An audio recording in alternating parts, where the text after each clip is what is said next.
Hello and welcome to the Fandoms podcast with your host Joe and the person who blue screen while trying to read a big word. That with me. Hi, I'm Tom. Hi Joe. How we doing? Hey Tom. I'm good. How are you? Yeah, pretty good. I came back to the cinema today, so I'm going to be talking about that later on. You're there a lot. Yeah. So, if this is your first time listening to Fandoms podcast, welcome. We're discussing everything that's your different fandoms. Star Wars, gaming, tech, whatever it is. What we're discussing today is we're going through the latest game releases as per usual. What one game you prefer to play for the rest of your life, and a bit of Indiana Jones, the Dial of Destiny, and a little bit more. So let me start you off with some gaming releases. There isn't too much for July so far because we're starting. There was coming. Start of the 18th, which by the time you're listening to this, it's already released for PC and PS5. Viewfinder. Now, this was announced a few years ago on E3, I seem to remember. It's this first-person adventure game which you can reshape reality by placing found options in the world, which is pretty cool. So you have this camera. You take a picture, and you can actually, if you took a picture, I don't know, of the current floor that you're standing on, you can use it to bridge the gap. So it can be used like that, which I think is kind of, it twists your, I'd say, perception. So it seems very cool. It's something I definitely want to kind of maybe have a go at. So it looks pretty cool. Yeah, it sounds like a game that plays on perception. I feel like there's been a couple of games that do something like that over the last few years. So it sounds interesting. Yeah, so that will be available on the 18th. Moving on to the 20th of July, we've got the Sea of Thieves, the Legend of Monkey Island DLC that's coming out for you pirates out there. However, a day later, on the 21st of July, if you fancy running your own pub as a simulator, you can do so with Brewpub Simulator. That's coming out on the 21st. I love my Sounds like something I could be interested in. Yeah, it sounds very similar to how Gas Station Sim was, and I do like that. Surprisingly, it's addictive, but so many hours into it. And then later on in July is the 26th, and that will be the Ratchet & Clank Rift Apart PC release on Steam for roughly £50. So, if you like Ratchet & Clank and you've got a PC, well, that's the date for you. I used to be really into Ratchet & Clank. That might be my way back in. Okay, so the first topic we're going to talk about is something that I kind of thought about when looking through my game library the other day. Okay. So, I thought to myself, if you could only play one game from each genre, what would they be? I've selected some genres here, and because, as we know, there are loads of genres. Yeah, I thought this would be quite good to talk about here on the podcast. So, there are some kind of rules that we can abide by. It doesn't have to be a specific game. It can be a game franchise, just in case a sequel comes out years later. It can be a game that's not yet out yet. But we will assume everything we know so far and our expectations are going to be met. That's the assumption we're going to make if you're going to choose that sort of game. And I've also put in a curveball genre for both of us. A genre where we don't deal with. But first of all, first-person shooter. Do you want to start us off, Joe? Yeah, FPS, that's an easy one for me. Yeah. My difficulty is whether it's a individual game or a franchise. Because as a franchise, I'd say Halo. Because I've always got a lot of joy out of Halo games. Yeah. But if I narrowed it down to a specific game, I'd probably go with Halo Reach. I think I put the most time into that and had a lot of fun playing with friends, playing through the campaign. Just an all-round enjoyable experience for me. Yeah. See, for me, like, talking of Reach, my friends bought me, I've never played Halo before until, I think it was like last year or something, they bought me the Master Chief Collection. And I went through, I think Reach is the one I'm thinking, but the ending of Reach on the campaign is a bit, that sort of reaction. A bit traumatic. Is that the right one I'm thinking of? Yeah, with the kind of the lone wolf last stand. Yeah. Yeah. Yeah. Yeah. Yeah, you get very attached to Noble Six, and then all of a sudden it's, oh god, oh why? I mean, if you're a long-time fan of the series, then at that point you knew kind of where it was going. But it's still kind of hadn't really played the game. It was a bit of a shock. But saying that though, even for sort of me and my friends that, as I say, we played through the series, even for us it was a bit like, oh, Jesus, what? No, I wasn't ready. Yeah. Stop. Yeah. So yeah, I get it, man. Definitely get it.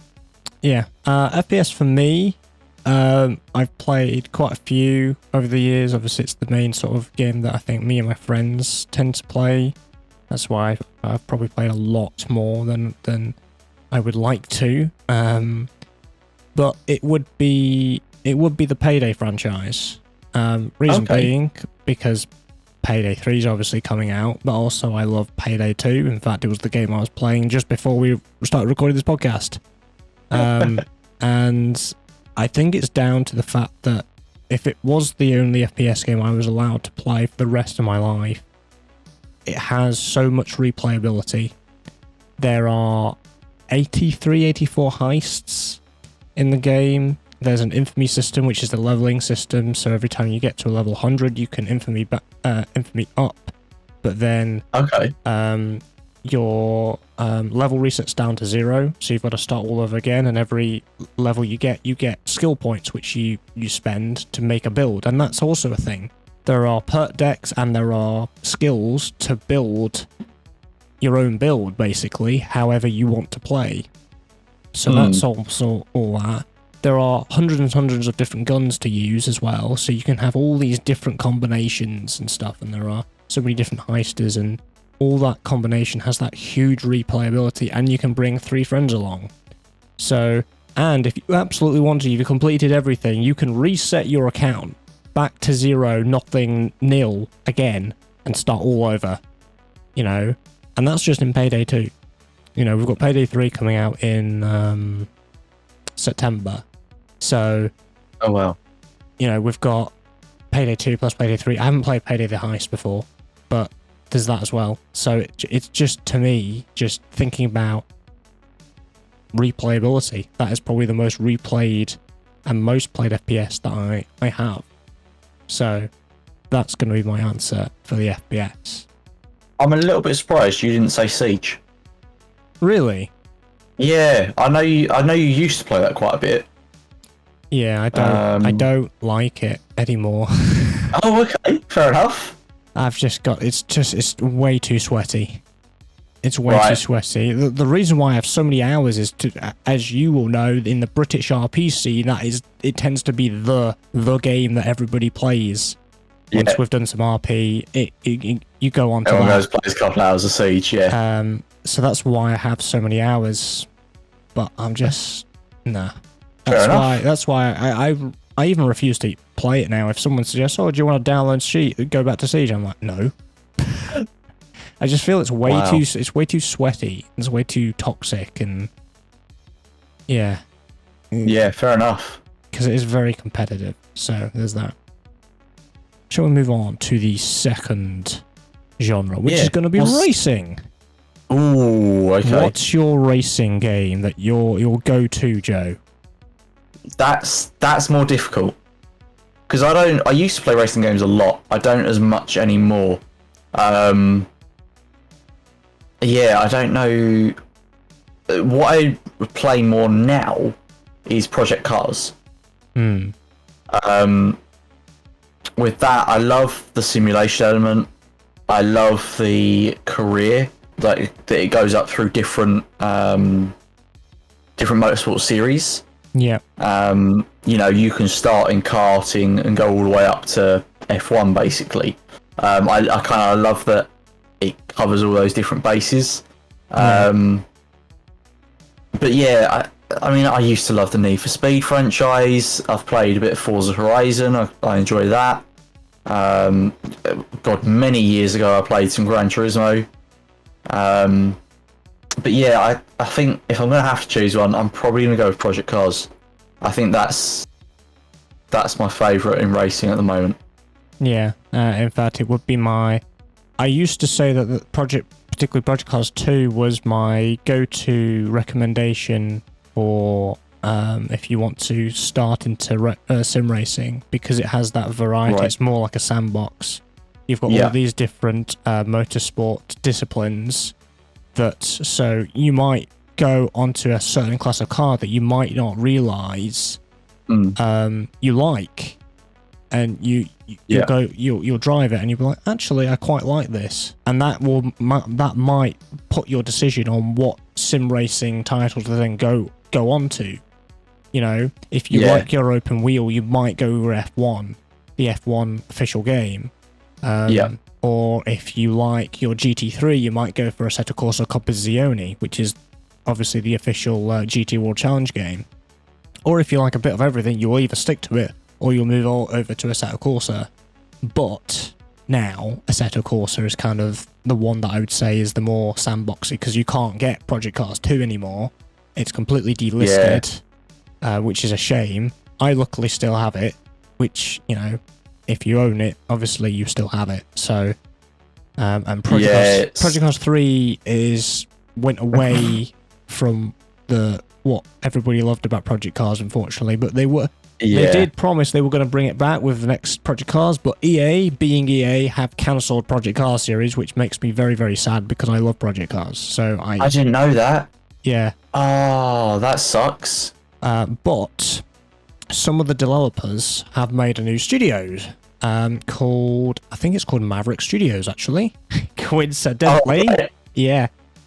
Secret side hustle. Not run by me, by the way. My gaming name may be Maverick, but you know. That's the cover. Yeah, we're just gonna have to see what they come up with, because it's some of the people that have worked on Project Cars and some others. So I'm interested to see what they're actually going to come up with in terms of a racing game. Definitely one to keep an eye on. As for me, honestly, ACC is the game, also known as Assetto Corsa Competizione, the GT World Challenge game. I have probably the most hours in terms of all simulators, because I realise I really love GT3 cars. Obviously, some races I also have the multi-class of GT4 and GT3, because I'm mentioning that because I know you like the Ginetta, Joe. I love them. Because that's GT4. So sometimes there's that multi-class between GT3 and GT4. But it wouldn't be that, because again, I'm thinking about replayability. And I'm thinking variety. I'm actually going to go for Assetto Corsa, original Assetto Corsa. Oh. And it's because it's more of this sandbox. You know, I can go in and also modding scene. So many mods. Infinite kind of possibilities now.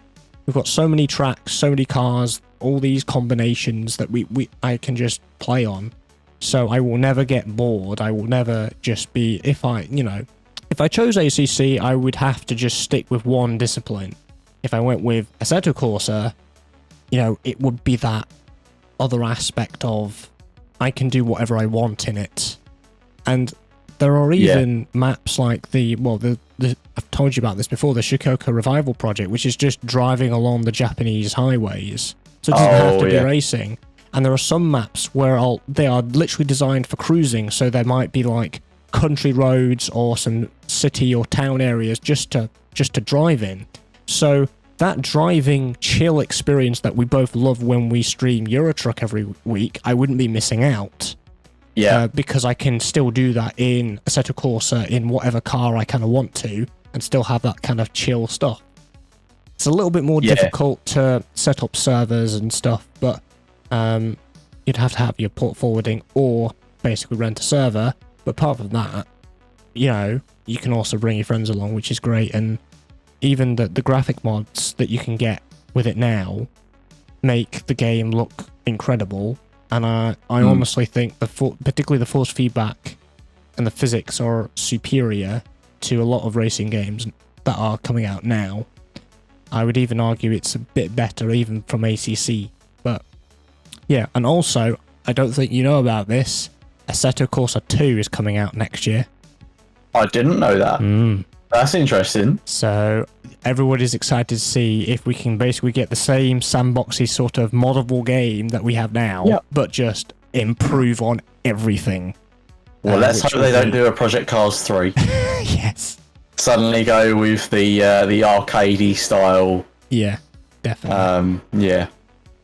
I mean, I think they tried to be a bit more simcade, which I kind of get, because Project Cars 2 was a bit like that, where it wasn't fully into anyone. The graphics were amazing, the weather system was amazing, but yeah. But for those people that love the Project Cars engine and really likes that, there is a game called Automobilista 2. Now that is on the same engine, that's on the Madness engine, but it's a full sim instead. It's a bit more niche because their focus is a bit more specific. They've involved some Brazilian motorsport stock cars, which some other racing games don't really touch on, but it does have GT3. It's got your prototype cars. It still has some variety. But for those that are interested, that is an option if you want to. If you like the look of, or you like the feel of, and you wanted a bit modern, a bit more sim than Project Cars 2, that's another one to kind of have a look at, basically. Yeah, I might have to check that out at some point. Yeah, it's one I also own, and the problem with owning all these simulators is you never have time for all of them, which is a big mistake. Oh yeah, I know that. Pick 2 or 3, and then you're good to go. Because I've got everything. So yeah. Right.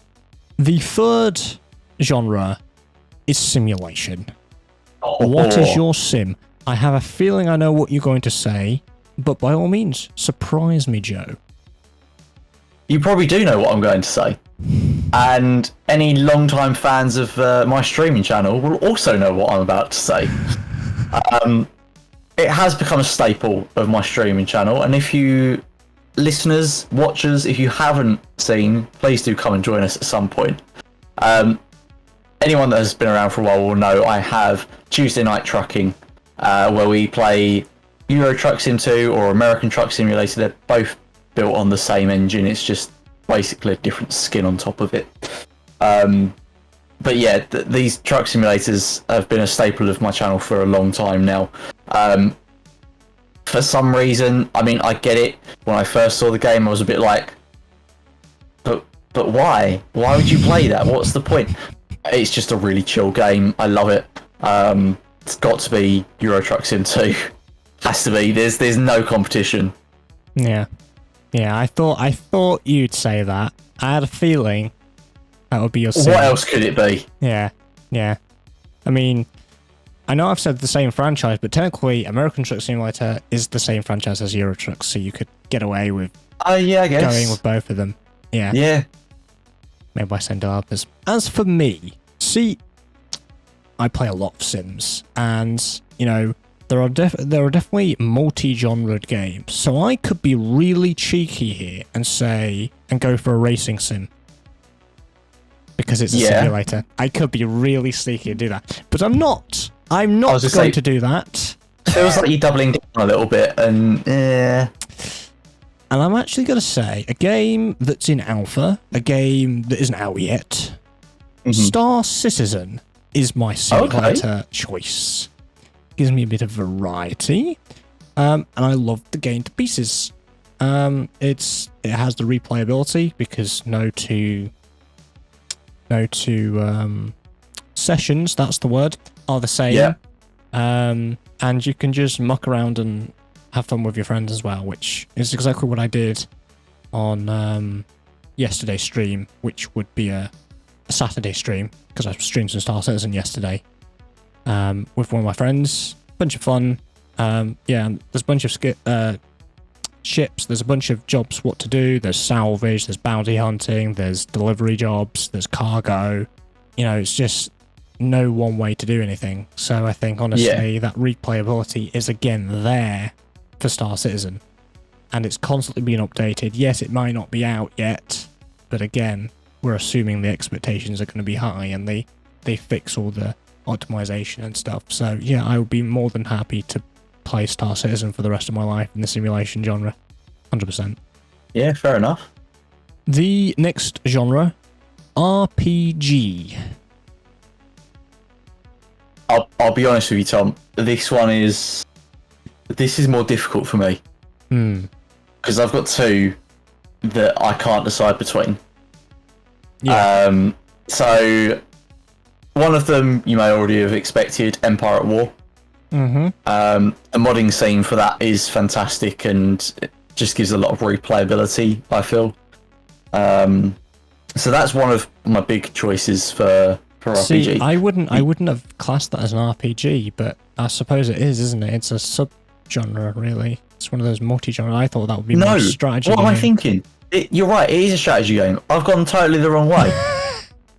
For some reason, I've heard RPG and my mind's gone, yeah, that's a strategy game.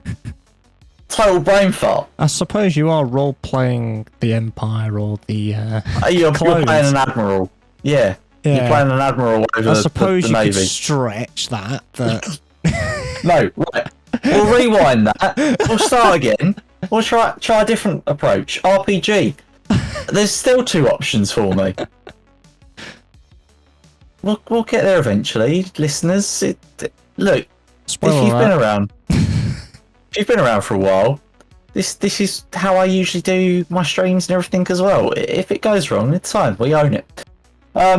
RPGs. No, I have two choices actually in this as well. One is Skyrim. Skyrim is something that I seem to come back to a lot.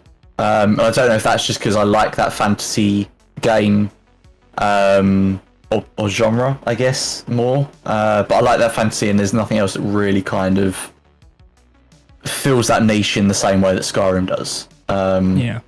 But the other one for me is also the Star Wars Jedi series, Fallen Order and Survivor. Again, if you've watched me stream those, you'll know that I have said that they are my all-time favourite games. But I don't feel like they have as much replayability. Which is why I wonder if I maybe would go with Skyrim instead, because Skyrim feels a lot more open. And that character customization and the way you decide to play that character, whether you go two-handed sword or bow and arrow, or you focus on magic. There's a lot more options for replays of the game, and I mean, even to this day, I've never completed a playthrough of Skyrim because I get distracted by all the side quests, exploring the world, and all these other things that I get distracted from the main story. But that's why I love it so much, because there's so much to do. I still haven't explored everything in that game. Even all of the side quests, I still haven't done them all. So, yeah, I think for that reason, for the fact that there's still so much more for me to explore in there, I'm going to go with Skyrim.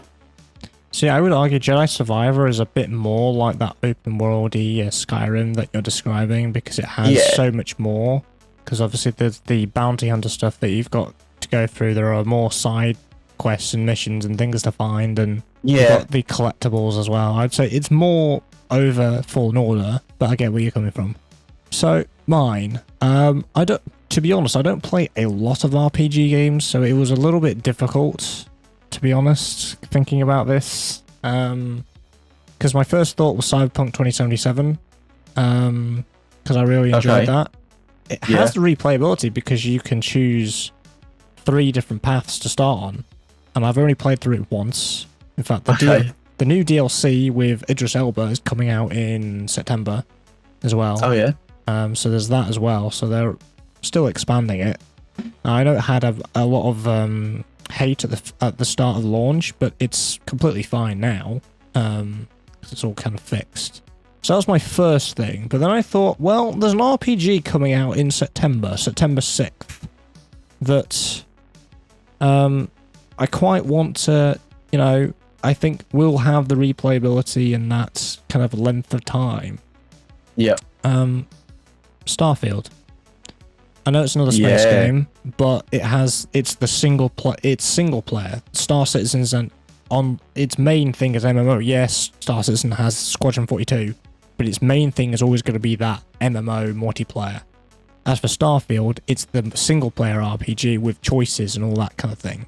So I think, particularly with the ship customization and all these thousands of planets that they've said they're going to be, you know, I think there's going to be so much to do in Starfield to the point where I am confident to say that I would be happy with that for an RPG for the rest of my life.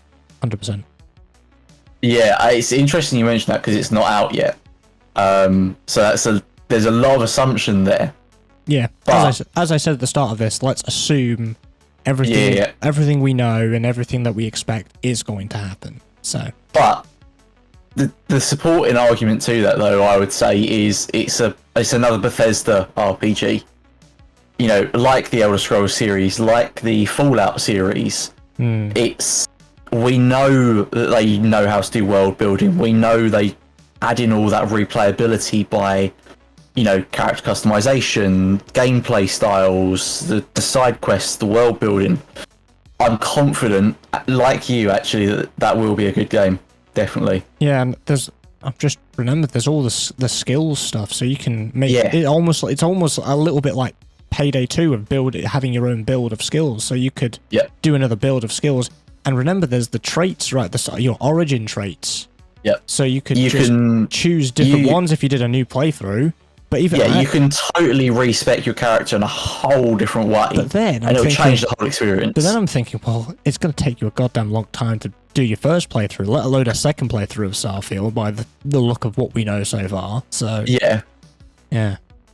I guarantee you, for me, it'll be another game like Skyrim. I'll never finish it. Yeah. Because I'll get distracted by doing X, Y, and Z every time I play. Yeah. Right. Are you ready for your curveball, Joe? No, but go on. The genre of sports. Feel free to type in sports in Steam Store. Feel free. Tom, you're asking me to choose my favourite lump of coal. I don't know. They're all the same to me. It doesn't mean anything. Look, I'm genuinely going onto the Steam store page now, and I'm finding sports. I can't even find it. There it is. Look, this is how infrequently I visit that section of Steam. Oh, look, there's racing games in here. I could double down on that side. There's F1 in there. I could go for that. Why have you put this in there? I don't understand what was going through your head, Tom. Do you know what? Actually, no. I'm gonna throw a curveball in here. I'm not gonna go with a PC game. Oh. Yeah. I don't actually have a game name, but there are games based on this.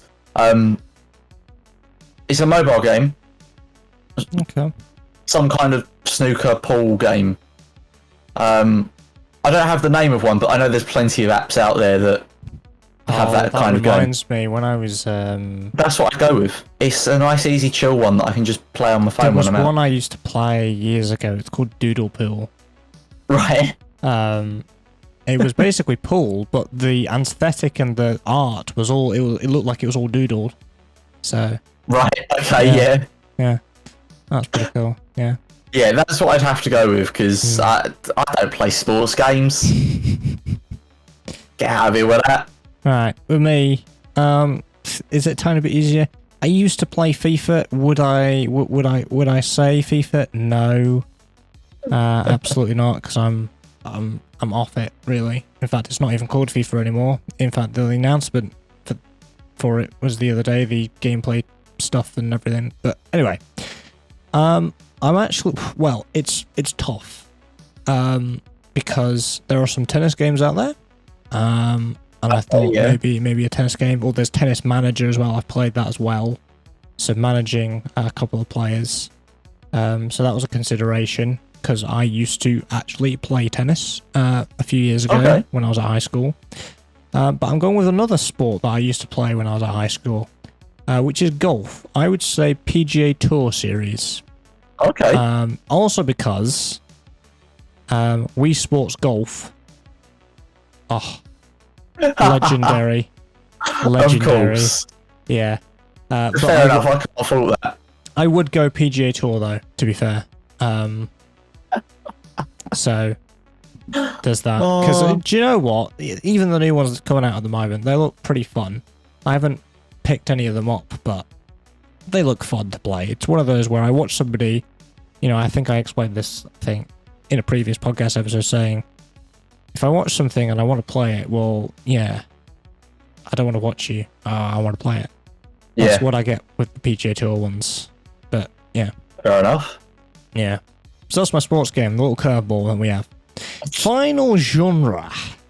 Strategy. I have a feeling I know what you're about to say, because you kind of spoiled it earlier, didn't you? Strategy.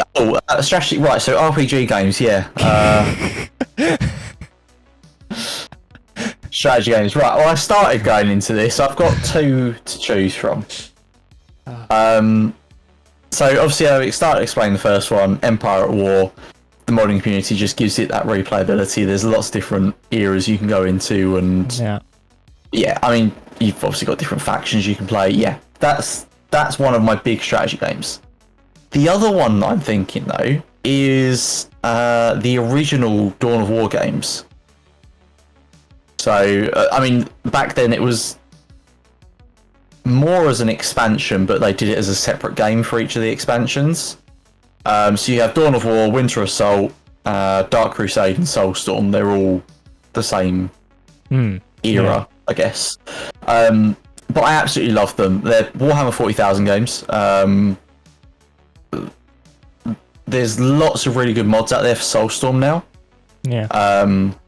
And again, I think that gives it a lot of replayability. Some of them work in the campaign, so it gives you new units and rebalances the game, so it gives you a whole different experience. Yeah. But then there's also a lot that it adds into what they call skirmish mode, so basically like your random battles or whatever. Yeah, I think... See, that's the thing, I don't know which one I would choose though. Because both of them, it's based on the modding scene. I think I'd probably go Empire at War if I have to choose. Yeah, I thought you would, but also considering what we kind of discussed in last episode, which was there is potentially another strategy Star Wars game coming out. So got me excited. Yeah. So yeah. As for me, a bit more difficult because I don't really play strategy games all that often. Yeah. So my first thought was Civ 6 or Civ 5 because I've played both of those. But then I realised there's a game that I really, really love. A game franchise that I really, really love that is technically a strategy game. Cities Skylines is a strategy game, technically. I was going to ask you about that. Would you count that? Also, would you count Transport Fever? I would say so. It's you know, to some extent, it's kind of strategy, isn't it? Yeah. So yeah, go on. Cities Skylines. I kind of wondered if you might include that. Yeah. I would count it as a strategy game, although its main genre is city builder. I would still classify it as strategy. So Cities Skylines definitely. Everyone knows it's got the replayability because you could start as many different cities as you want. They can go for as long as you want. You can build them the way that you want. And the Cities Skylines 2 coming out, which is just improving. And even if we stuck with Cities Skylines 1, it has a huge modding scene, which enhances everything. But again, I know the devs love the modding scene, so chances are they're going to be supporting it for Cities Skylines 2 as well. So yeah. So that is the 6 genres that I chose for us to delve into, and we'd love to hear what your one would be. So let us know. Let us know what one you would choose. John, tell me you disagree with genres. Tell me you disagree with my choices. Tell me what better games you think you have, because I'll argue with you all day about it. I've chosen what I've chosen. I'm going to stick with it. Yeah. Okay. We're going to be moving on to a gaming topic. A relatively consistent topic I keep bragging about on the podcast. because we are yet again going to be talking about Payday 3. I know I talked about a lot last month, but we're going to talk about more because we know more. There's been a couple of dev diaries since the Xbox showcase.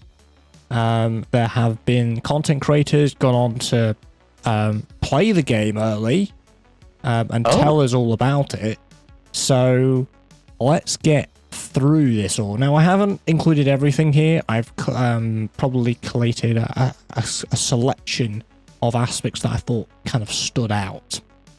I have made a video on my own YouTube channel going through everything we know so far in Payday 3, however.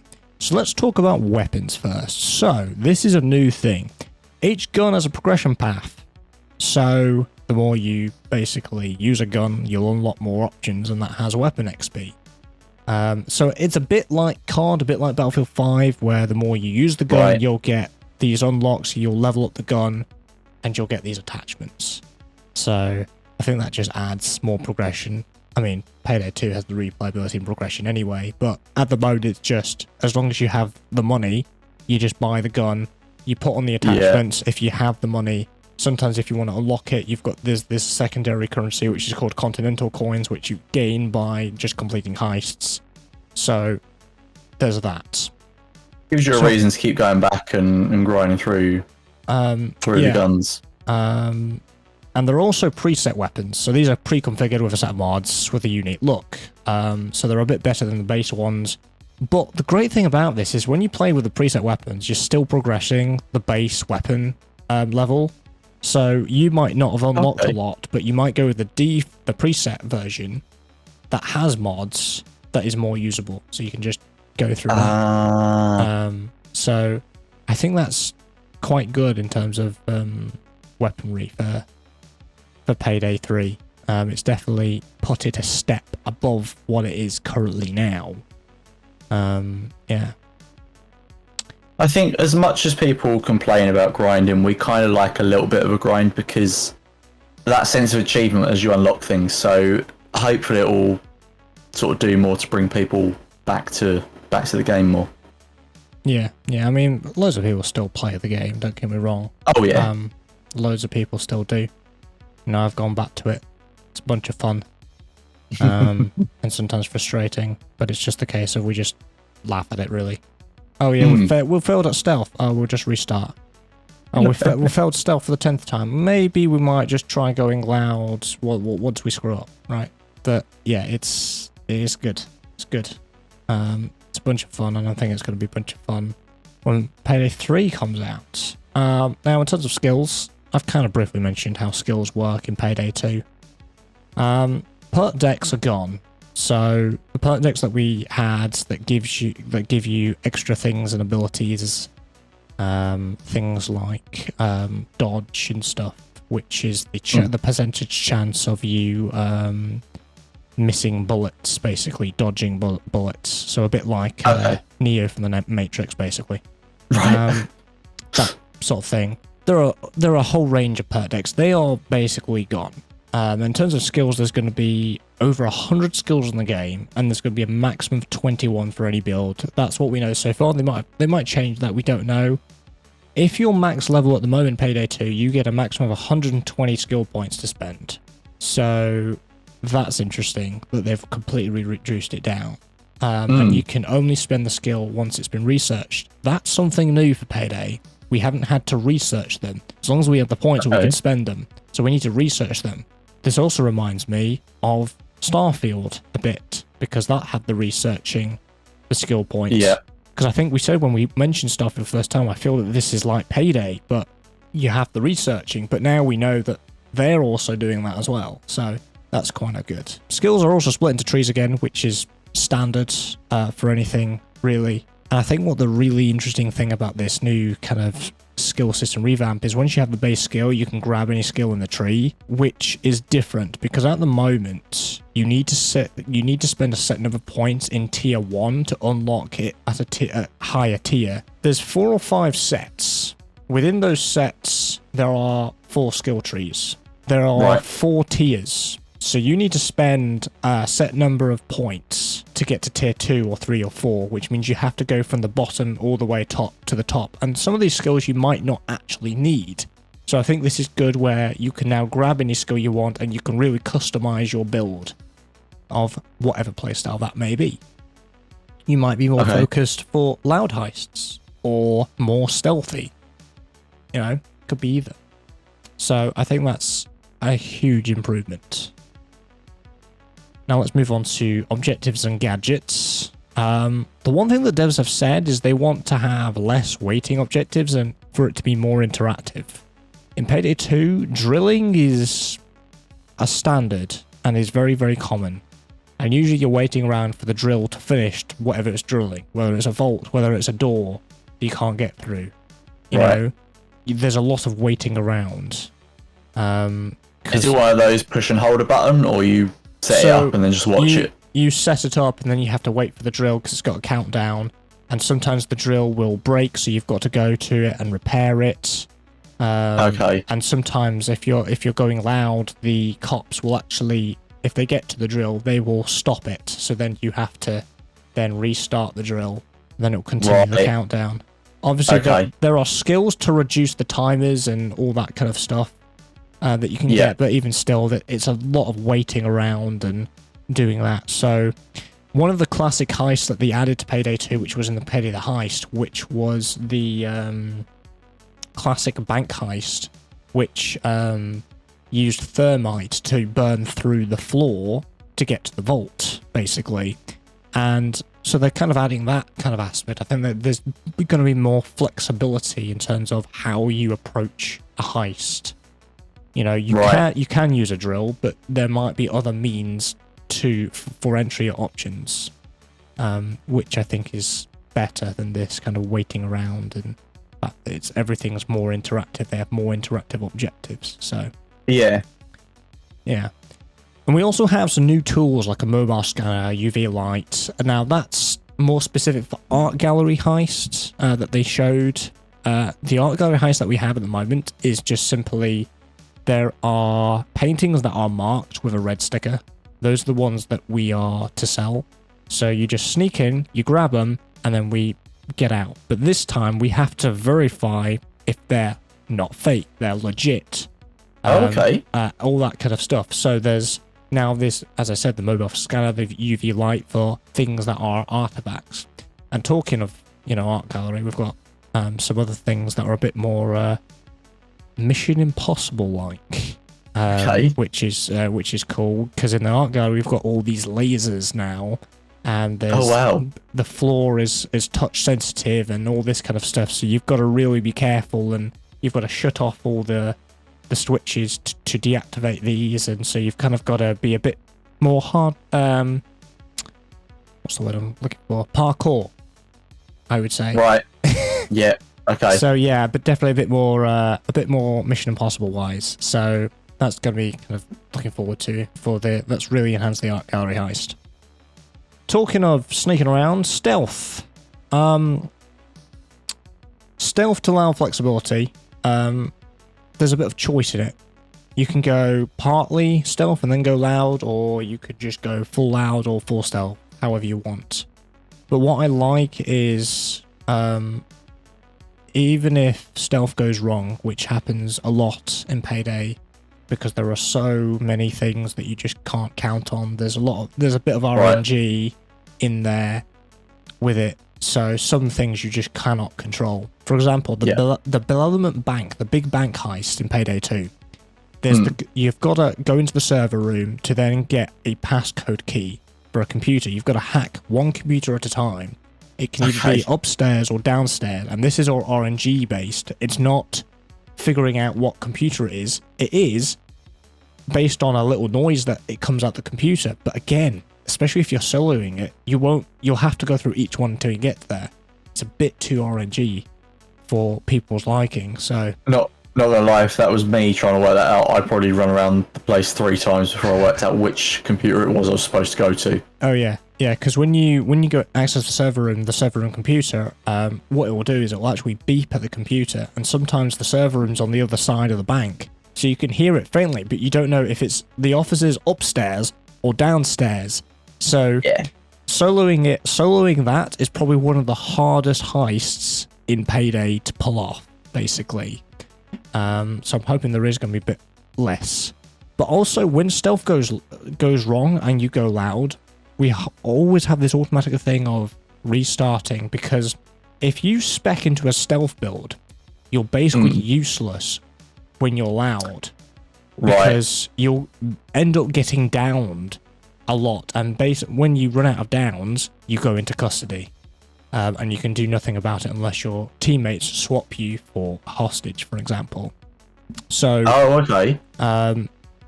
you know, so your health pool and your being loud when you're in a stealth build is very dangerous. You tend not to do it. So I like the fact that they've changed that if it does go wrong, you know, your stealth skills have some benefits in loud and stealth. So there's that. Casing mode has also been overhauled. You're able to sprint now and interact, because this is before you put your mask on. When you put your mask on, you can do all these things. In casing mode, there's a skill to pick up items that you've got to spec into. But it's been overhauled, basically. You can sprint, you can interact with most options, including bank window shutters and all that kind of stuff. So that's quite cool. That's a lot better. Because, you know, think about it realistically. You know, if you're walking somewhere, of course you can pick stuff up. Of course you can vault over stuff. Of course you could sprint. But there has to be some, obviously, game balance in this. So I think in Payday 3, it's going to be a lot better being able to now sprint and interact with more objects. Because in order to interact with most objects now, you've got to mask up and then do it. And then you're kind of exposed to the fact that you're a criminal sneaking around. Talking of sneaking around, fair enough. You can pickpocket guards' keycards. Which the only way to get a guard's keycard, if there was a chance to drop one, it wasn't guaranteed, is to either, well, for guards, you would just take them out. You'd have to shoot them, and then you'd have to answer a pager. Or for civs, some of the bank manager's keycards, you'd have to capture them. But now you could just pickpocket them without doing any damage to them. So that's definitely better. You can also cause lures from your mobile phone. There's definitely this objective of using more technology. The mobile phone isn't used in Payday, really. There's an ECM jammer, which jams electronic signals, but that's about as electronic as we get.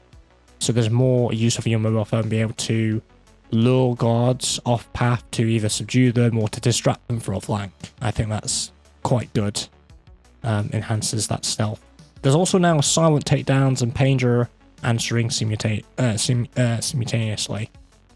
So just to explain, to take down a guard, you have to kill them. You have to shoot them at the moment, and then you have to go through their pager. And there are a number of pages where somebody answers the pager. So the operator will answer it. You only have a limited number of pages, though. So if you run out of pages, the operator will sound the alarm. So basically, on some heists, just don't take out as little as you possibly can. So the fact that we can simultaneously answer these pages as well is great. And now, failing to answer pager won't break stealth now, as it used to. It used to break stealth. It will make the operator more wary now, but it will utilize 2 pages instead of 1 now. I think that's better, because sometimes, as I said, there are things that you just can't control. You go around a corner and there's a guard staring at you right there. You open a door, the guard's right there, and you have to take them out because they've spotted you, because there's a detection level that you've kind of got to tiptoe between. So, yeah. And also, finally, cameras can be looped, controlled, and held in place. Now, the controlled and held in place is a little bit different. The looping was a skill that you had to spec into in Payday 2. You could control cameras to a certain extent. You had to be in the camera operating room. So you had to take out the camera operator, and then you could use it. The held in place thing isn't really... So basically you can wirelessly control these even with the camera operator still in play. So you can sneak past, basically, which is quite cool. So Yeah, that's basically some of the points for Payday 3 coming. And as always, I will let you know on more things for Payday 3 in the future. But now, before my voice runs out, Why don't you take a break, Tom? Why don't you take a break and relax your voice so you're ready for your next excitement or moment of excitement. As we talk about something that I want to very quickly touch on. Now, I don't know much about this yet, but this is something that I found out about, and I thought it was worth talking about very briefly. There is a new studio, a studio under EA, I should say, titled Cliffhanger Games. Now, they're a new studio, so I don't really know much about them at this stage. And I don't know names, so there's names attached to them. One is Kevin Stevens from Monolith Productions. Doesn't mean much to me, but maybe to some of you. But what stands out to me is Cliffhanger Games is working on a AAA development title. It's going to be a Black Panther game in collaboration with Marvel Games. That is exciting. And from what's been shared so far, it looks like it might be open world. I'm not sure yet, but it's just some of the language they're using. It looks like it might be. I'm excited. Black Panther is a interesting character. Definitely a lot of fun from what I've seen in comics and the films. More so the films, I guess. But yeah, it's something that has me a little bit excited. I feel like we haven't had many good Marvel games. Marvel's got a lot of love through the cinematic universe. And obviously they've built that up over however many years it's been now. God, I'm not even sure how long. Yeah. But they've been going for a while, and they've got a lot of support, and it's become very much a popular thing, a more mainstream thing, which obviously it didn't have under the comics. But the game side, we didn't really get much, and the games that we have had, for example, Marvel's Avengers and Guardians of the Galaxy games, they're kind of mixed reviews from what I've seen. So it'll be interesting to see if we get a good Black Panther game. I hope that we do.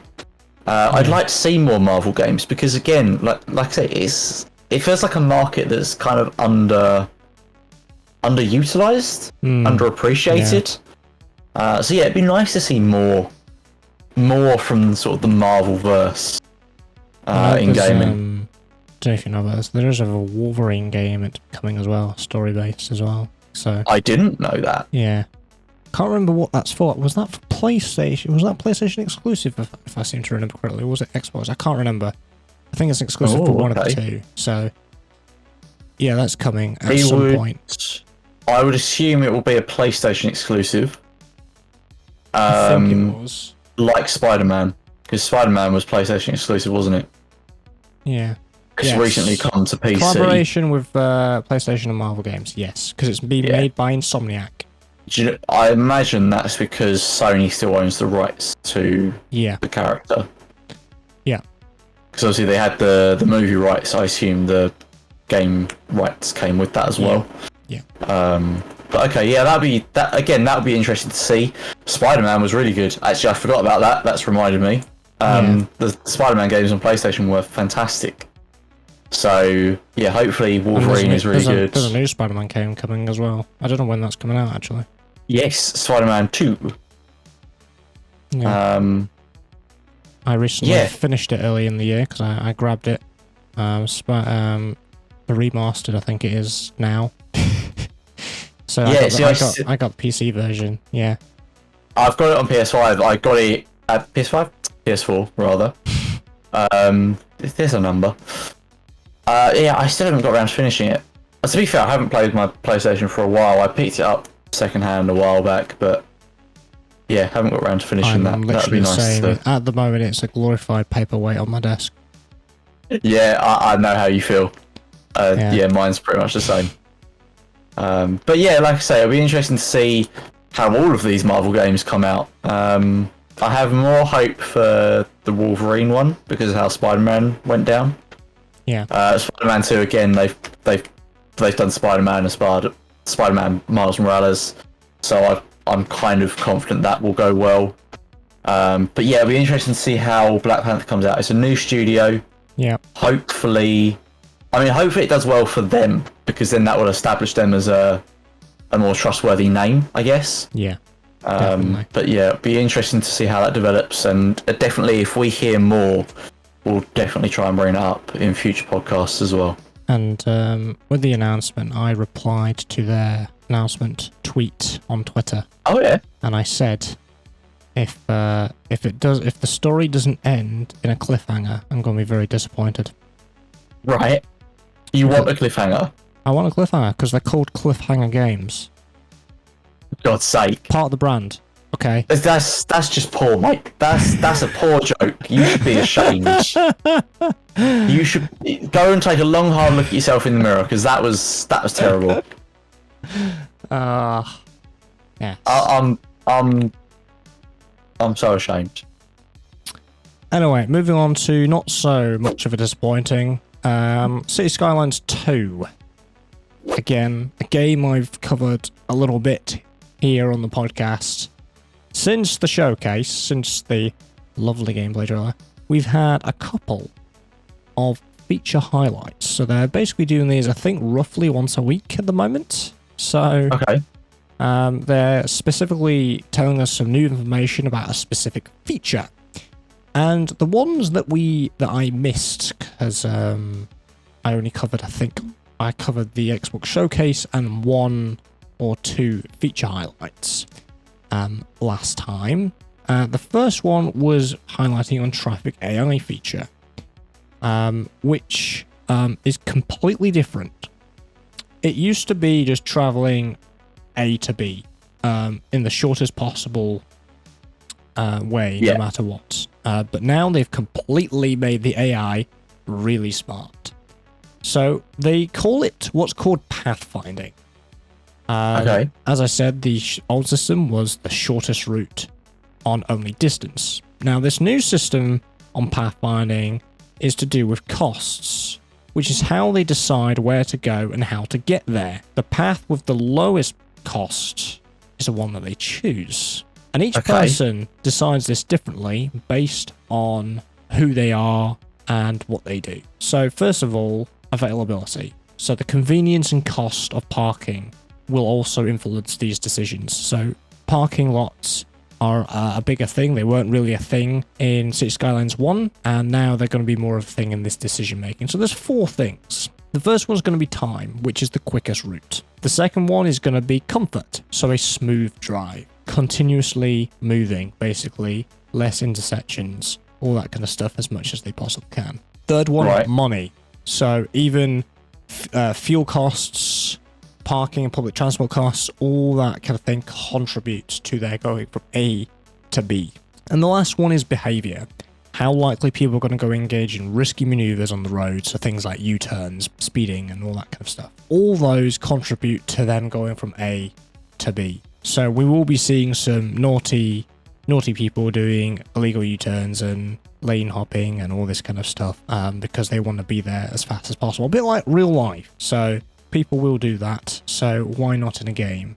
And what's really, really clever is they will reroute if something happens on their journey, like a road collision. Because yes, road collisions are now going to be a thing. In fact, in the little showcase that they did in the 3-4 minute video that they showed, it shows a car doing a 3-point turn because of a fire engine blocking the road because of an emergency. So yeah, I remember that. I think that's just really good. And I must admit, that AI has done a better 3-point turn than I think I've seen anybody ever pull off. It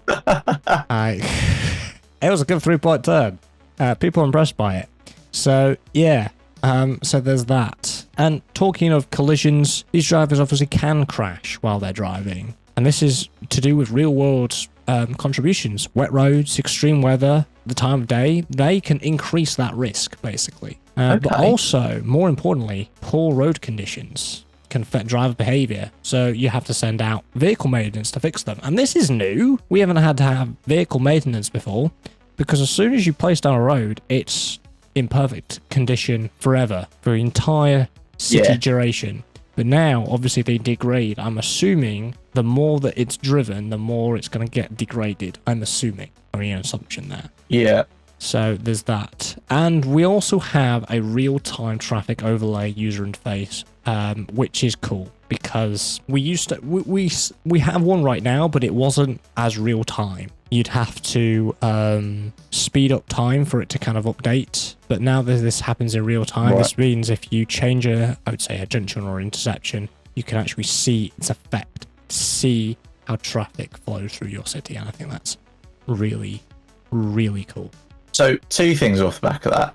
Yeah. The first one, I think I might have mentioned it last month actually, but it's really interesting to me that they've managed to update the AI like that to react to crashes. The fact that they have crashes in the first place.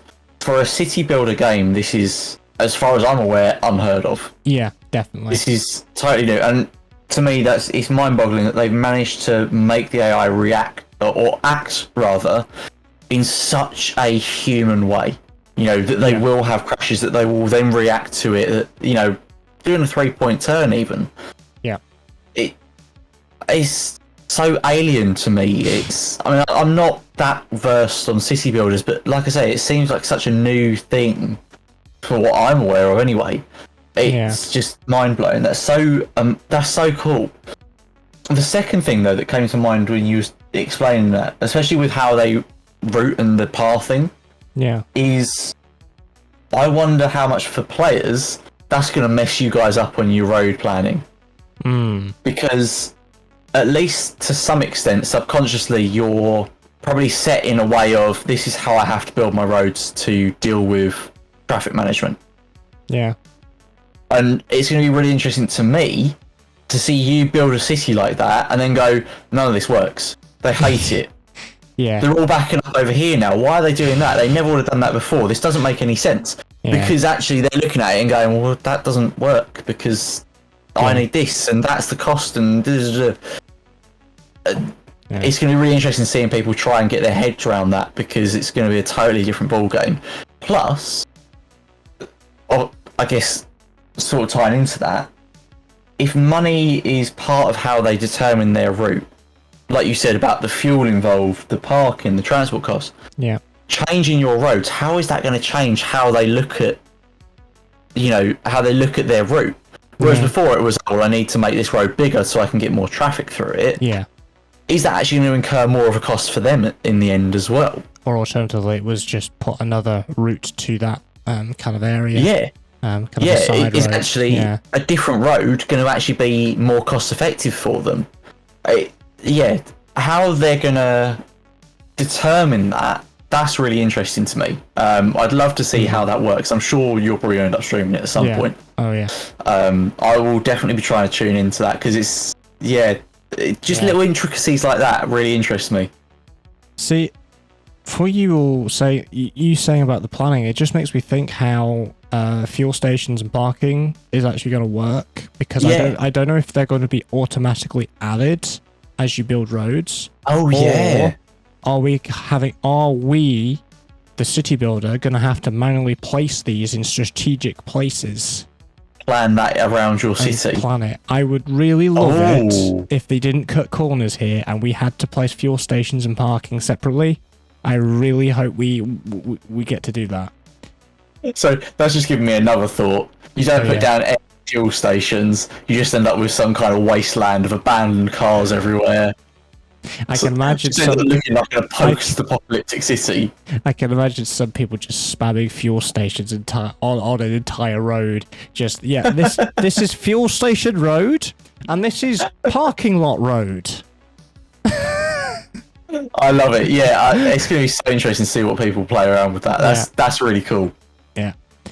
The second bit is the public and cargo transportation feature highlight. Now, this probably interests you a bit more because you like a bit of transport fever.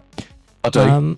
So you start with no public tracks, public transport, or runways. This is slightly different because some of the maps you would start with a base. There will be an existing railway road sometimes on some maps, not every single map. Right. Majority of the maps that I went on wouldn't have a railway line passing through, but some did. It says public tracks, transport, and runways. I assume Now, we didn't have existing runways as far as I knew, or public transport, but tracks, I think, were a thing that sometimes would go into your area. Right. I think we're still going to have that entry runway to start with. Not runway, highway to start with, I'm assuming, because it hasn't mentioned that. Yeah. Which would make sense. I feel like you have to. You have to have some kind of external link to start. It wouldn't make sense. Yeah. The Boston Taxi is the first thing to unlock. Obviously, that's standard. It's obviously going to be the cheapest. I feel that taxis, if they put a bit more focus on taxis, I think that's going to be good. I feel that taxis have been overshadowed in Cities Skylines. I feel that hardly anybody uses them because I don't think they're that effective. But I think if obviously they're going to be effective early game before we get into things like trams and trains and all that kind of more commercial and bigger transport. But I think people are more focused, particularly in Cities Skylines 1, more on buses rather than taxis. Because all you do is just you plop a taxi depot and then some taxi stops, then boom, you're done. That's it. Oh, okay. So I'm hoping there's some more emphasis on that so more people will be able to use them. Because I do think they are and will and are in the real world useful. Again, I'm not that versed on Cities Skylines. How do taxis work? Because you said about taxi stops. Yeah. Do they just pick up from those as like a taxi rank, or will they pick up people around the city? As far I've only used taxis a little bit, but I have used them. So these taxi stops, they'll go to these taxi stops to collect people and drop them off. Oh, okay. I think that's so it just how it works. basically works like a private bus. Yeah, almost. Yeah. See, that would be it would be nice with how they've made the AI seem more human in how it acts. It would be nice if they would do ad hoc jobs. Yeah. Like, fair enough if they're treating these taxi stops as a taxi rank, so they're moving to that and stopping there to pick up a job. But if they find someone in between, then they'll go off and do that. That would be nice to see more of. As for buses, you have a depot, you then do a line, and on that line, it will automatically place stops. So, you'll do your own custom line around and. In terms of placing stuff, you can place elevated tracks for subways if above ground. I haven't really dealt much with subways in Cities Skylines 1, so I'm assuming this is like a returning kind of thing that you can do. If not, it's a new thing. Trams can be placed on existing roads or dedicated tracks. The existing roads thing is interesting because I don't think you can do that now. I think you'd have to rip out a road and replace it with a tram track. But also what it's suggesting is if you have an existing road, you don't just upgrade the road, I don't think. You can just place tram lines and it will just move. I think that's how I've interpreted that. I might be wrong, but we'll wait and see. Trains can bring in others from outside your city. I think this was already kind of a thing. I feel it has a bigger influence. They've kind of emphasized it a bit more because, that brings in tourists and other people that could then influence other people to come to your city. So, that's good. Now let's talk about cargo. You can build a cargo hub where businesses can receive, ship, and store incoming and outgoing goods. This storing goods, I don't think was it much of a thing. I'm not really sure how it actually worked. The goods sort of thing. I know with the industry, there was an industry DLC which kind of revamped a lot of things in the industry element, where you could place dedicated warehouses and all this kind of stuff. So it's interesting to see the fact that they can store all this for later. Because obviously one of the issues that you could have with your city is, there's not enough goods, or there's not enough workers, not enough people, not enough educated workers, and all this kind of stuff. So there's that. Water cargo. It's been confirmed that they can carry up to 1,000 tons to and from your city, but obviously they are going to be slower, but they'll bring in probably more cash, won't they? Right.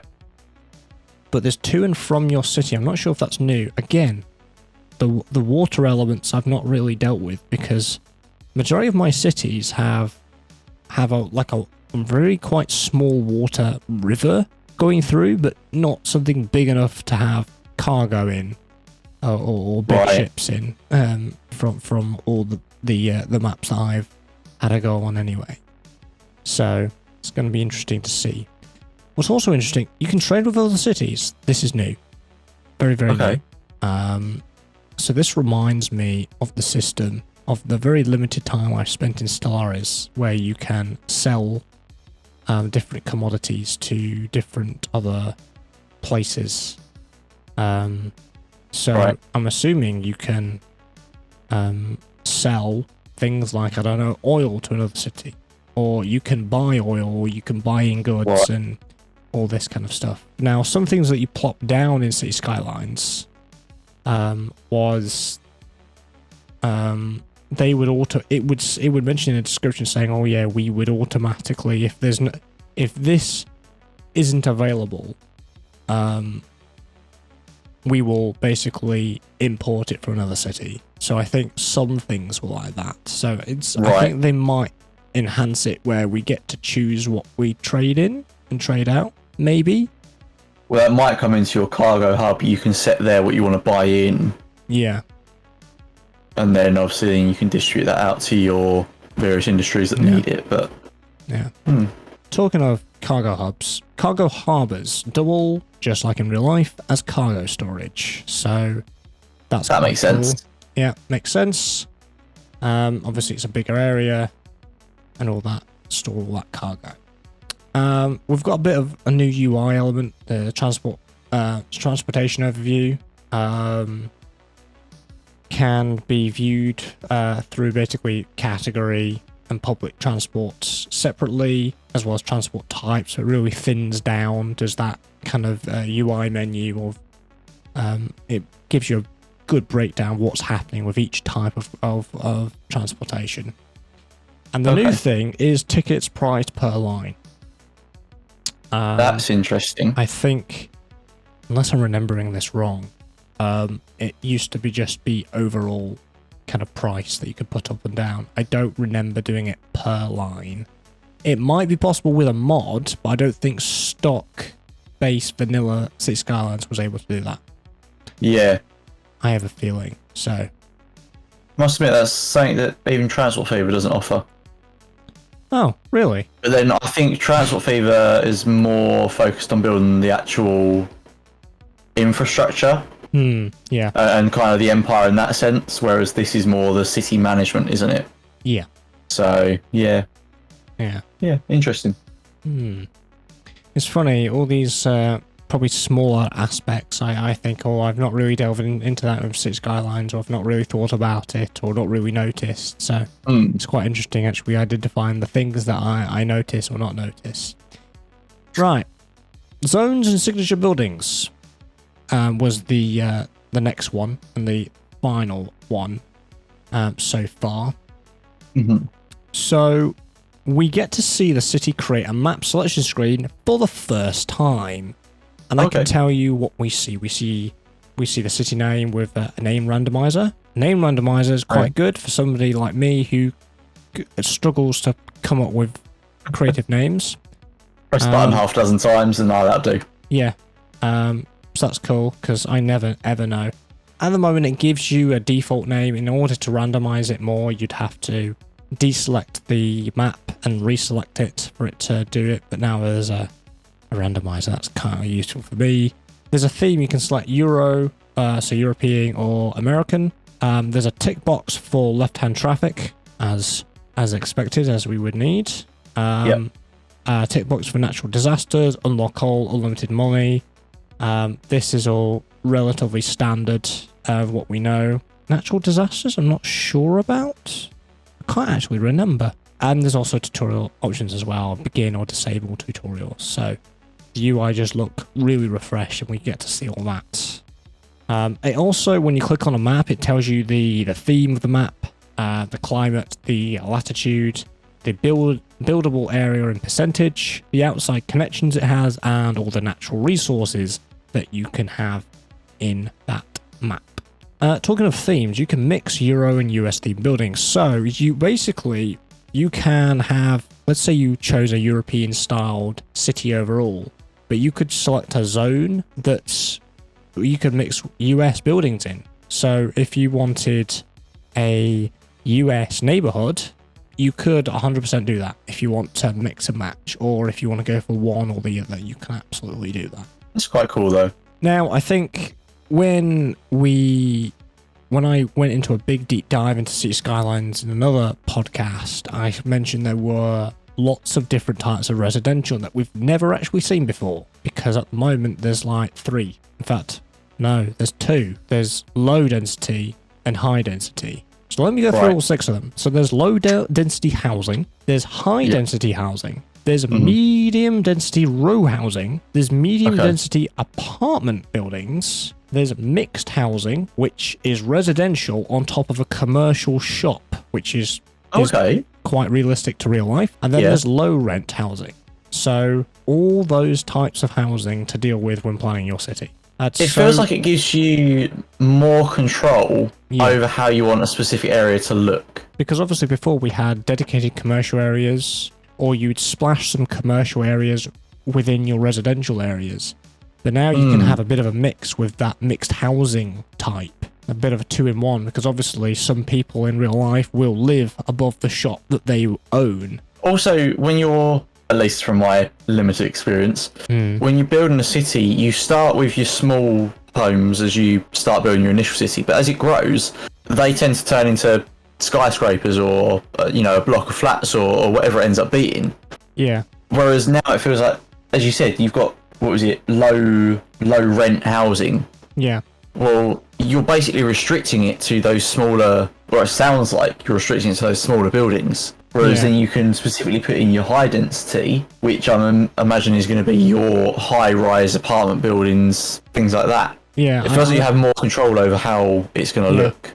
So depending on the happiness and stuff of the area at the moment, that would kind of upgrade and have it would increase the value of that area, which I think then they would, the housings might progress a little bit.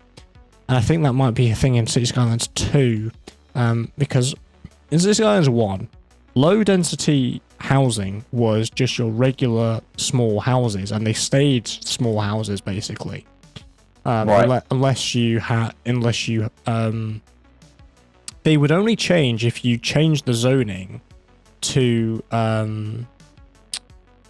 eco buildings, which would have things like solar panels on top and stuff.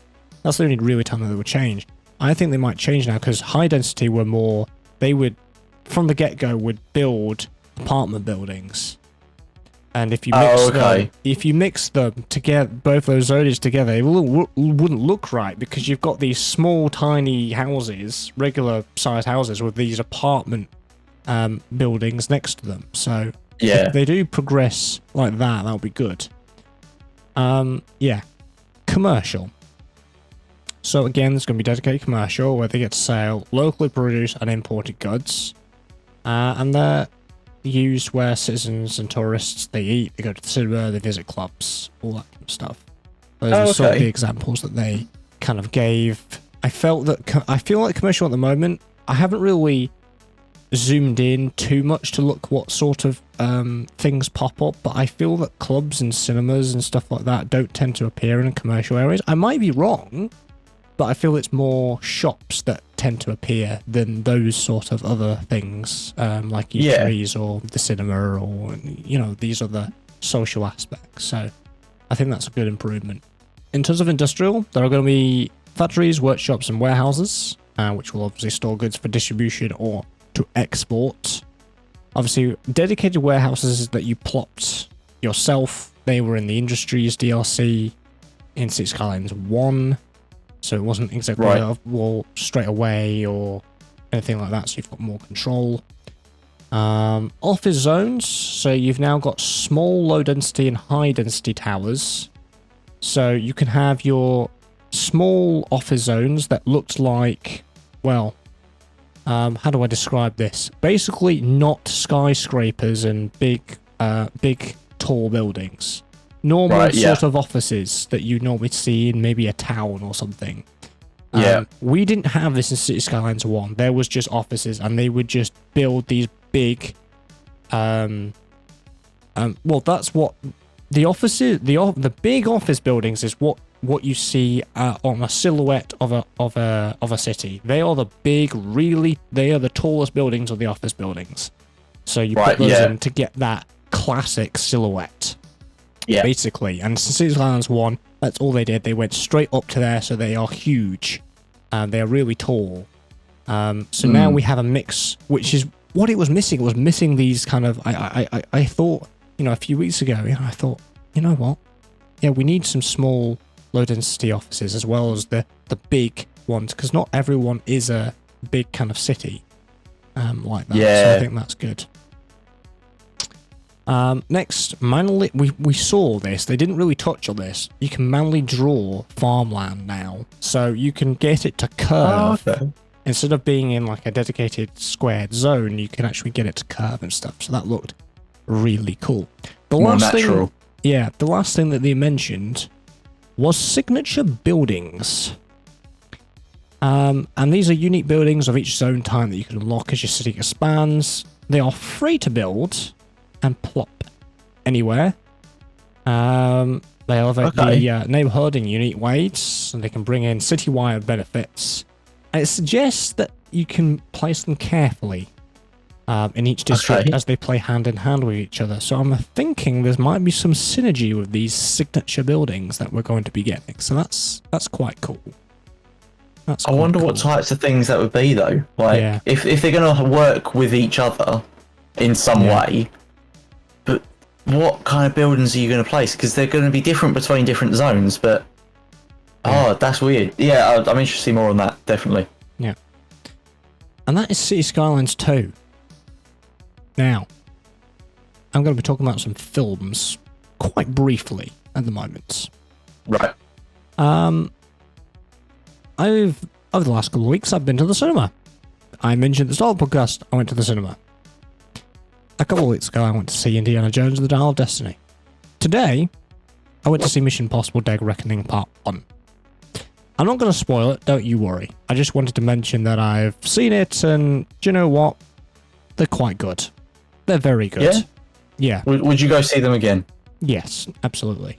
I'm not going to, but I'll wait for the DVD now. Now I've seen them, and I'll grab them when they're out.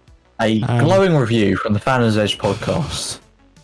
What I love about Indiana Jones and Dial of Destiny is it keeps the core elements of what we love about an indie film.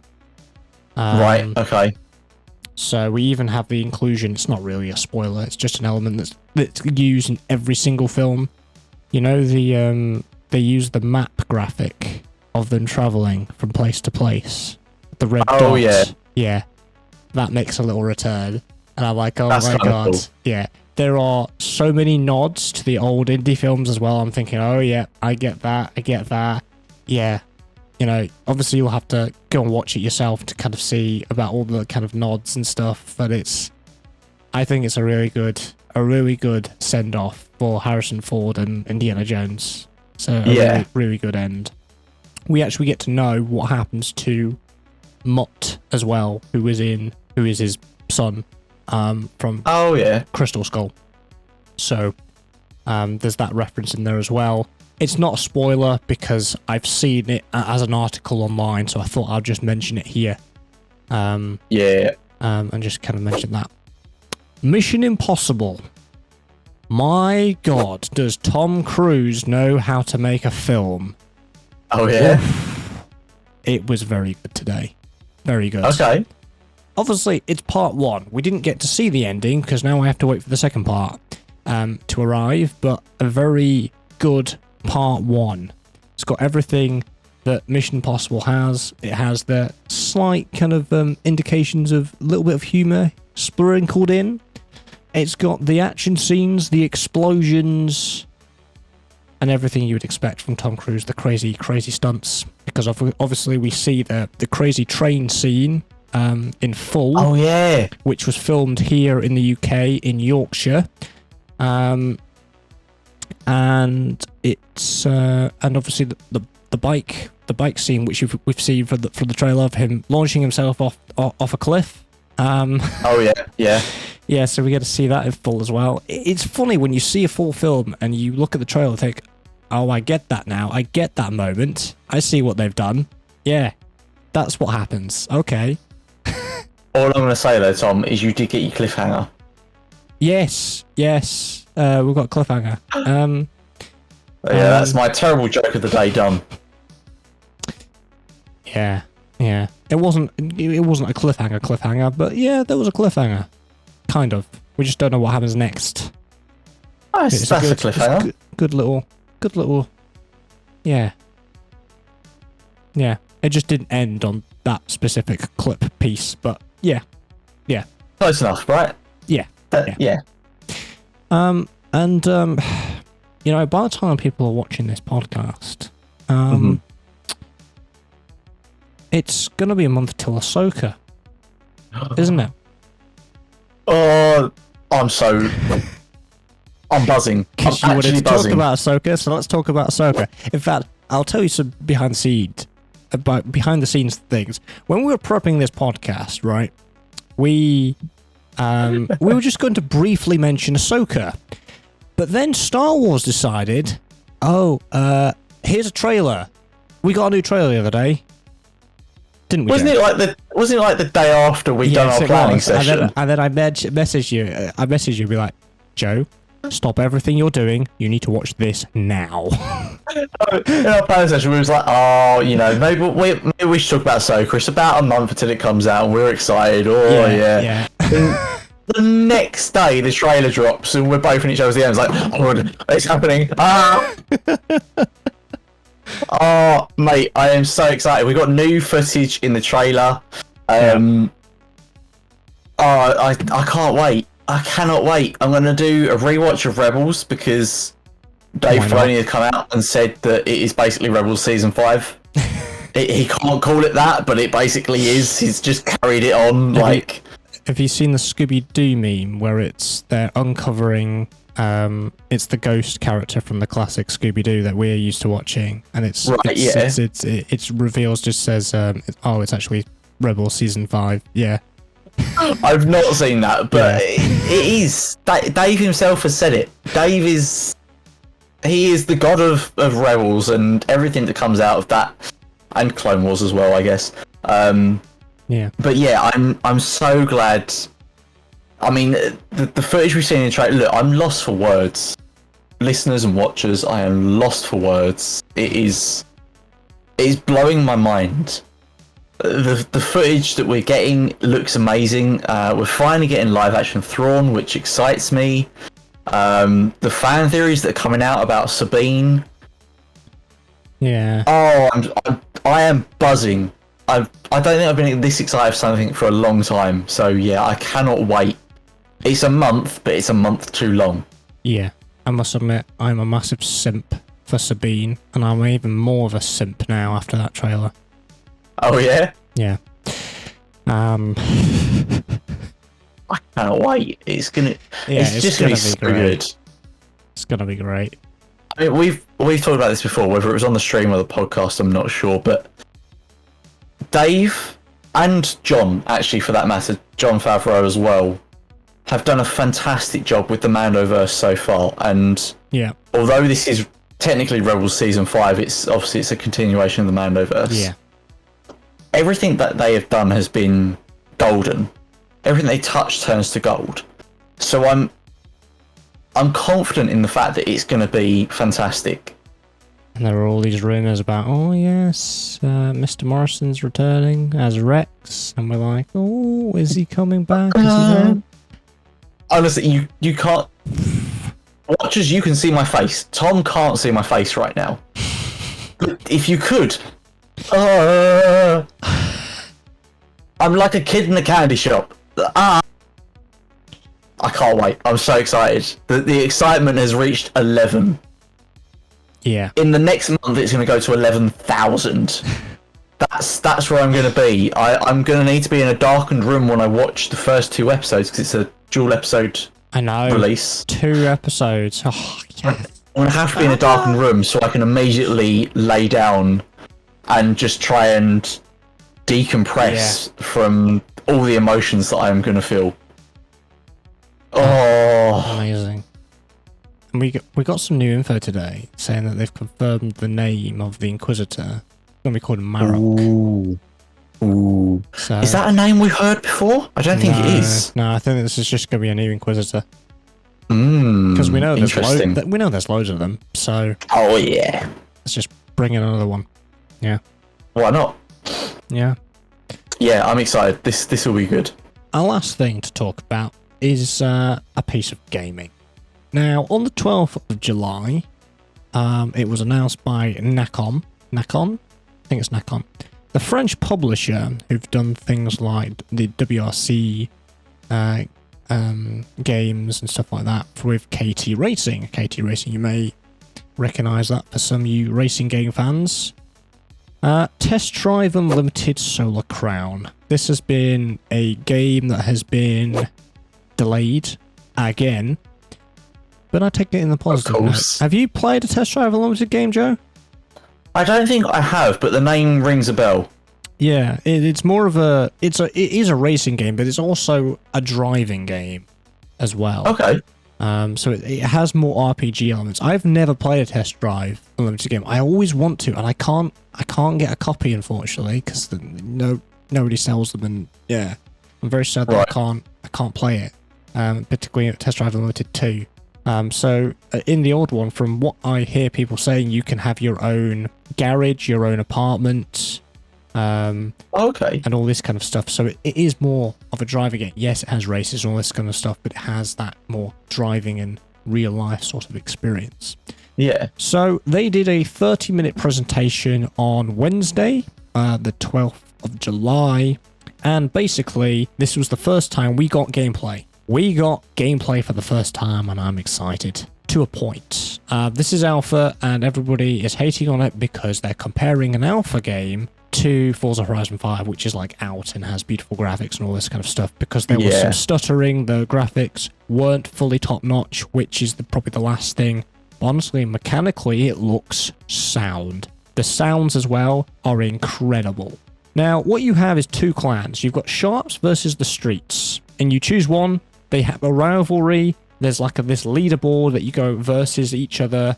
So there's going to be like this kind of more live format point system between the two, and they all have their own HQ as well. And the first thing they showed was this kind of I think it was this hotel central social hub where everybody spawns in, and it can be more of a social aspect.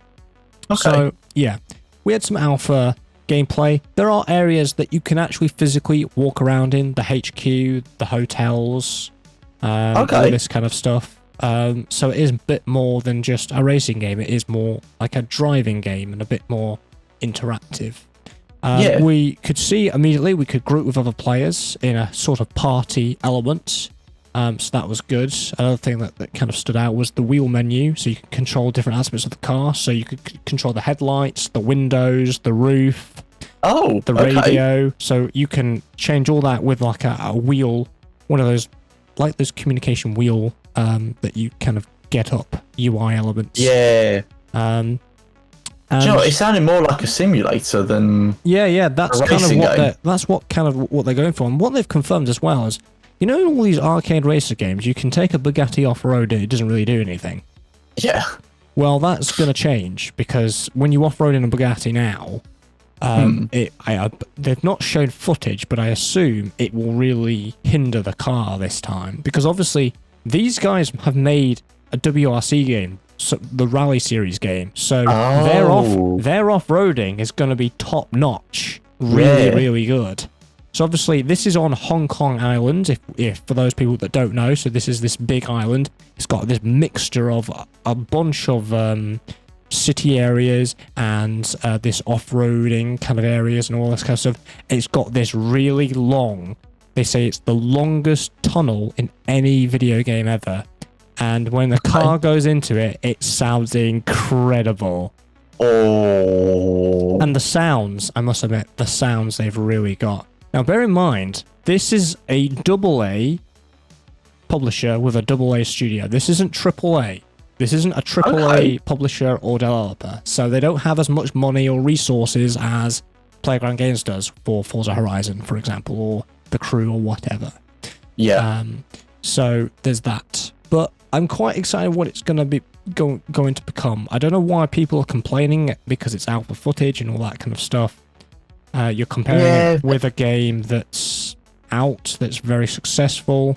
I think you always get people like that, though, don't you? Yeah. When alpha or even beta footage, And the reason they're saying it's alpha or beta is because they're saying, look, there's going to be things that aren't right with it. There's things that we want to polish further. Yeah. They're giving you that warning, but for some reason people look at it like, oh yeah, that's a completed game. That's how it's going to release. It doesn't work like that, guys. The thing is, when they did the showcase and showed it, we don't know what build that they're running on. Usually when devs do a showcase, the build is actually months old, and it's nothing what it looks like currently now, right this second. So, you're right, because they've had to put it together for the release announcement or whatever it is before, they've probably worked on it loads since then. They've polished loads of it, but people can't get their head around that for some reason. What they actually did is they actually flew out some content creators like Black Panther and Alex 7, I think. Oh, okay. Yeah. To actually play it live with some of the devs. So that's cool. They've been making videos about it, basically. Obviously, they've known about it for a little bit. So it was quite cool seeing their reaction as well, and seeing them play the game. And I think it is looking really, really nice. Now, I don't know if I've mentioned this to you before, Joe, but I was worried we were going to get a 2023 release date. Because as you know, there are 5 games I'm looking forward to in 2023. Yes, there are. And there are 2 of those games are racing games, and I'm thinking, I don't want to add another one to my list. Now, let me go into the history of the release dates. So it was originally meant to be releasing last year on the 22nd of September, but it got delayed because they believed that the game wasn't ready. So they delayed it till late 2023, and now they have delayed it yet again for an early 2024 release date. And I think that's smart. I made a dedicated video about this on my YouTube channel, but basically what I was saying in that video was, I think it's smart because if you look at games that have failed, I think Battleborn was a game that's failed because of timing. If you put it with some AAA games, it's going to flop, it's going to fail because people are going to have to choose between your game and another game. And it just gets drowned. And it's already an uphill struggle because to sell a game that is not AAA because you've got to prove yourself effectively. Yeah. But releasing, as you say, with a load of other AAA games, you put yourself on the back foot even more. Yeah, I agree. It's also like releasing Call of Duty a week later than Battlefield. It just won't work because they're the same genre. But if we look at all the games that come out this year that are racing related, we've already got F1. We've got F1 Manager 2023 coming out later this month, I believe. Or might be next month, I can't remember. We've got the Crew Motorfest, we've got Forza Motorsport, we've mentioned it before, there's the Le Mans Ultimate game, that's coming late 2023. That's another one. And Codemasters are doing the latest WRC game, because obviously KT Racing are focusing on Solar Crown at the moment because they were doing WRC games, but it's over to Codemasters to do their one. We haven't had an announcement or a release date yet, and we believe it might be this year. So we might have another game this year that's racing related. It's big on racing this year, so I think it's smart moving to 2024. It feels like with those games as well, you've kind of covered most of the Solar sports Crown as well. Solar Crown is an open worlder, and it would probably directly compete more with the Crew Motorfest than any of the others. So I think that's good because by the time that we've had these games coming out this year for a few months, we will have a bit of a gap, and we've played them. We know what it's all about. We can then go and play Solar Crown in 2024. And in the video that I made, I said that I am predicting that it's going to be March 2024. That's what I've said. March 2024. That's my prediction. That's when it's going to release. Whether I'm right or not, we'll have to wait and see. But that is Test Drive Unlimited Solar Crown, which I am very, very excited for when it comes out, because I want to play a Test Drive Unlimited game, unless there's some other way I can kind of grab it without being too sketchy. Because old games. Yeah, that, it's the same with Driver San Francisco, that you don't get that anymore from Ubisoft, and I want to play that. I've not played that before either. Yeah, no, I must admit though, that does sound quite interesting. I'm interested to see more about that. I'm sure you'll keep me updated on that one. Yeah. I know. Obviously, some people said the showcase was a bit unprofessional because all the content creators and the devs were having a laugh and a bit of fun, but I think that's good though. See, it was a different format. But let's be, because they were also crashing into each other and half of them didn't really know how to drive because obviously it's a new game and new physics and stuff that they're getting used to. But let's be honest, if you know multiplayer online games, you know that's what all the general public is going to be doing anyway. That's the norm. So why are we criticizing it? It's why are we having to expect a fully professional showcase all the time? But yeah, let's be honest. We're all going to be doing that on day one anyway. Oh yeah, 100%. So yeah, yeah. No, I like it. It's more human. It's more natural. I love that. So, yeah, definitely. So for those people that have 30 minutes of spare time at some point, go and watch that showcase. It will show you some of the footage. Alex 7. He did an exclusive interview that he released today. He has some extra footage as well. So if you have the time, just go and check those videos out just to see and have your own sort of opinion on those. So I would recommend you just checking them out because some of the things are quite good. One of the extra things I was going to talk about is there's a parking sign up the side of the road that's a UI element. It's kind of it pops out to you. And what they've said is it's a dedicated car meet area, so you can do car meets. Oh, that's cool. I've not really seen that. Yeah.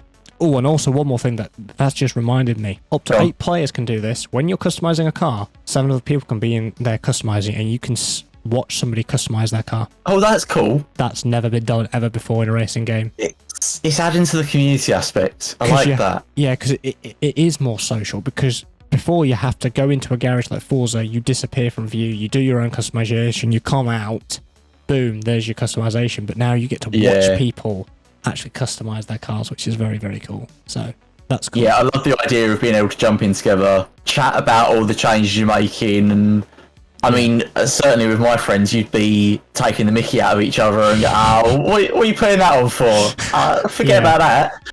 Yeah. I like that. That's really cool. Yeah. I think so that's limited to, I believe they said 8 players, but in the entire world, I think it's 16 players per kind of session, which I don't think is too much of a stretch. If they could stretch it to 20, that would be quite good, but for a AA game, I don't think, particularly considering what they're trying to process, the world around them, I think that's actually fair enough. It's a decent enough amount of players to be going around a map that the size that is and detail that it is and the graphics look. Although it's alpha, you can tell that when it's going to be finished, it's going to look absolutely incredible. Yeah, I'm excited to hear more about that. That sounds really interesting. I might pick that up myself, actually. See, I wasn't sure if you would be interested in that or not, but yeah, that's good. I mean, you've got me interested, mate. So I'll give it a go. That's good. That concludes July's podcast. So thank you very much for you listening as waffle on about everything that is fandom related. Obviously, thank you, Joe, for joining me anytime to talk about everything nerdy. Our next podcast is going to be it's going to be the last week of the month for August edition, so make sure you're tuned in for that. To stay up to date with the latest podcast, you can follow our own socials. We'll post it when the next episode goes live. Joe's, mine and Joe's Discord, they're both in the link in the description below. Twitter for Joe is using the username of Familiar Force, and I will be Maverick RNG. We also both have content over on Twitch and YouTube. Joe's Twitch and YouTube are going to be Familiar Force, but the YouTube is a bit different because he's got some numbers at the end there. 5, I don't know why. 9. He probably needs to change that. Mine, on the other hand, easy to remember. My Twitch and YouTube is at Maverick RNG. So if you did enjoy it, make sure to give us a follow, give us a rating and review on the podcasting platform of your choice. And we'll be seeing you guys in the next one. On the Fandom's Edge.